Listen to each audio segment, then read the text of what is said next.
हमारे YouTube channel को subscribe करना और वीडियोस शेयर करना मत भूलें।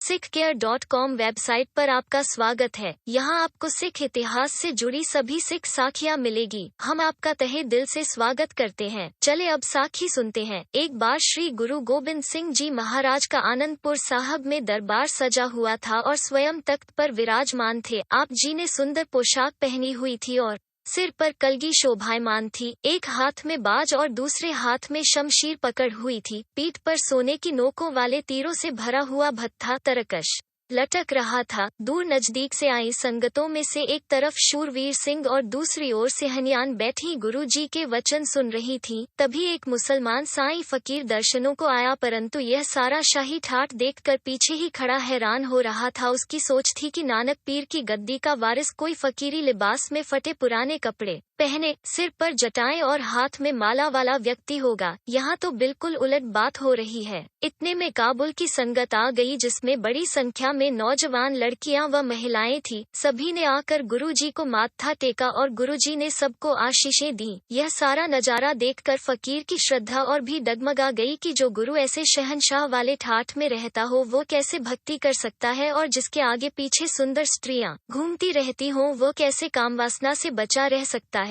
दिल आगे जाने को न हुआ और निराश होकर वापस मुड़ने लगा। अंतर्यामी गुरु साहब ने देख लिया और एक सिख को भेजा कि उस फकीर को बुला कर लाया जाए। जब फकीर पास आया तो गुरुजी ने कहा कि साईं फकीर वापस क्यों जा रहे हो? फकीर ने उत्तर दिया, जो मैंने देखना था देख लिया है, सारा झूठ का प्रसार है।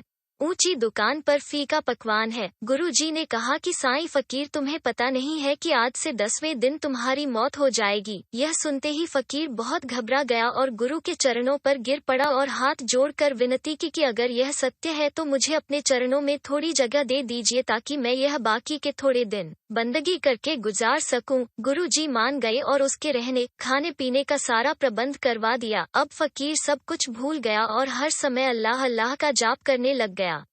4-5 दिनों बाद गुरु दरबार में एक वैश्या अपने साथियों के साथ आई और अपनी नृत्यकारी दिखाने के लिए समय मांगा। गुरुजी ने साफ मना कर दिया कि गुरु नानक के दरबार में नाच और गानों के लिए कोई जगह नहीं है। फिर ख्याल आया कि चलो इसको फकीर के पास भेज देते हैं, जिससे उसका दिल बहल जाएगा। जब वैश्या फकीर के पास पहुंची तो वो कानों पर हाथ रख तौबा तौबा करने लगा और कहा कि इसको यहाँ से ले जाओ। इतने में गुरुजी भी आ गए और समझाया कि देखो साईं फकीर, आपको अब निश्चय है कि आपकी 5 दिनों बाद मौत हो जानी है, तो आप कोई भी गलत काम करने के लिए राजी नहीं हो। इसी तरह हमें तो यह भी भरोसा नहीं कि जो एक श्वास बाहर गया वो वापस भी आएगा कि नहीं, तो हमारे अंदर बुरे विचार कैसे पैदा हो सकते हैं।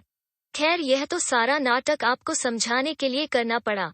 जाओ साईं फकीर, अभी आपकी मौत आने वाली नहीं है और हमेशा बाबा नानक का यह कलाम याद रखना, हरि जपदिया खिनु ढिल न की जाई मेरी जिंदुड़िए मतु की जापे साहू आवे कि न आवे राम। अंक 540। अर्थ, हे मेरी सुंदर सी जीवात्मा, परमात्मा का नाम जपते हुए रत्ती भर भी देर नहीं करनी चाहिए। क्या पता अगला श्वास लिया जाए कि ना लिया जाए। आओ हम भी जरा सोचें कि जो उपदेश गुरुजी साईं फकीर को दे रहे थे वो खास तौर पर हमारे लिए भी है। शिक्षा गुरबानी हमें बार बार चेतावनी देती है कि ऐ जीव, जरा सावधान हो, क्योंकि तू सदा यहाँ संसार में बैठा नहीं रहेगा। तुझे परमात्मा की तरफ से गिनती के श्वास मिले हैं और जब वो पूरे हो गए तो मौत का बुलावा निश्चय ही आ जाएगा। इसलिए नाम जप कर अपनी श्वासों की पूंजी को सही तरीके से खर्च कर।